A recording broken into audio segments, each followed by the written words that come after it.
ជំរាបសួរបងប្អូនអរគ្នាខ្ញុំឃើញតាមវីដេអូទី1ដែលខ្ញុំធ្វើពីរបៀបនៅក្នុងការបង្កើត account នៃ Silida គឺមានបងប្អូនយើងចូលចិត្តមើលច្រើនមែនតើហើយនៅក្នុងថ្ងៃនេះខ្ញុំនឹងប្រាប់វីដេអូថ្មីទៀតរបៀបនៅក្នុងការផ្ទេរពីប្រាក់ដុល្លារទៅប្រាក់រៀលពីប្រាក់រៀលទៅប្រាក់ដុល្លារអញ្ចឹងបងប្អូននៅពេលដែលយើងបង្កើត account នៃ Silida ថ្មីមួយគឺយើងទទួលបាននៅប្រាក់រៀលនិងប្រាក់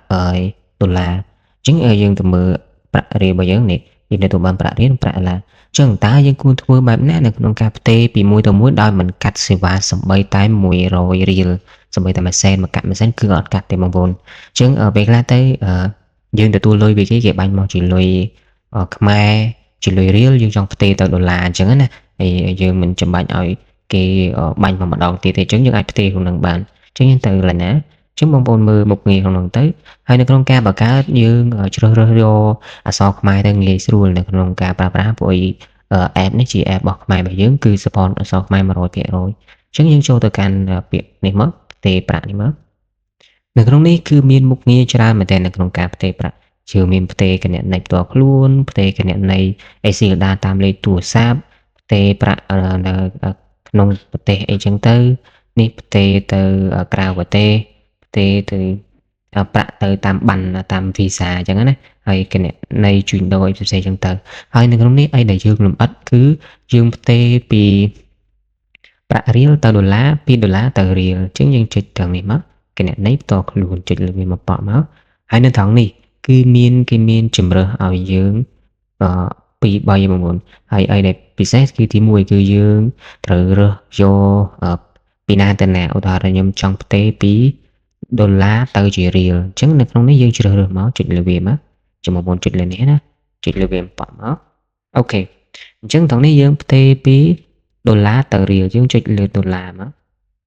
ប៉ក់អូខេអញ្ចឹងគណនីទៅគណនីដែលទទួលហ្នឹងណាបងប្អូនចុចលើវាមកប៉ក់អូខេអញ្ចឹងយើងចង់ផ្ទេរប្រហែលតែពេលដែលយើងចុចទៅវានឹងលោតមកដល់នេះហើយចំនួនទឹកប្រាក់ណាបងប្អូនអញ្ចឹងយើងចង់ផ្ទេរប្រហែលឧទាហរណ៍ខ្ញុំចង់ផ្ទេរ4000រៀលអញ្ចឹងខ្ញុំសរសេរ4000មកអូខេច្រឡំអានេះជាដុល្លារទេ4ផ្ទេរពី1ដុល្លារទៅជាប្រាក់រៀលអញ្ចឹង1ដុល្លារស្មើប្រហែលអូខេ1ដុល្លារគឺស្មើមួយ4040 4040 អញ្ចឹងកតុយរបស់វា40 040មកកតុយវាបានន័យថាដូច4កែណាបងប្អូនហ្នឹងឯង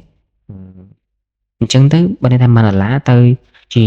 លុយខ្មែររៀងថ្លៃតិចណាបងប្អូនអូខេអញ្ចឹងយើងចង់អូខេយើងដាក់ហើយចឹងបងប្អូនចង់ផ្ទេរប្រហែលក៏បានដែរយើងអាស្រ័យទៅលើតម្រូវការនៃប្រាក់របស់យើងទេព្រោះខ្ញុំនេះគ្រាន់តែជាឧទាហរណ៍ឲ្យបងប្អូនយើងមើលចឹងណាអញ្ចឹងនៅពេលដែលយើងដាក់ទឹកប្រាក់ពីដុល្លារទៅរៀលហើយគឺឃើញនេះ1ដុល្លារទៅរៀលគឺ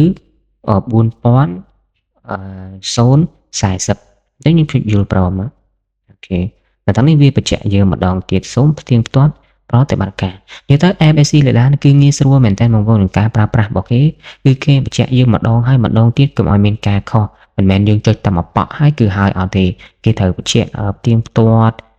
ទៅគណនីលេខប្រមាណហើយអស់ប្រមាណអញ្ចឹងណាគឺអត់មានថ្លៃអត់មានកាត់សេវាសំបីតែមកកាត់មួយសេនទេបងប្អូនគឺល្អគឺពិសេសត្រង់នេះតែម្ដងគឺយើងប្រើទៅមានទំនុកចិត្តគឺជឿជាក់លើ app Silida ហ្មងអូខេអញ្ចឹងយើងមើលផ្ទៀងផ្ទាត់ហើយយើងចុចបញ្ជាក់មកអូខេត្រង់នេះគឺការ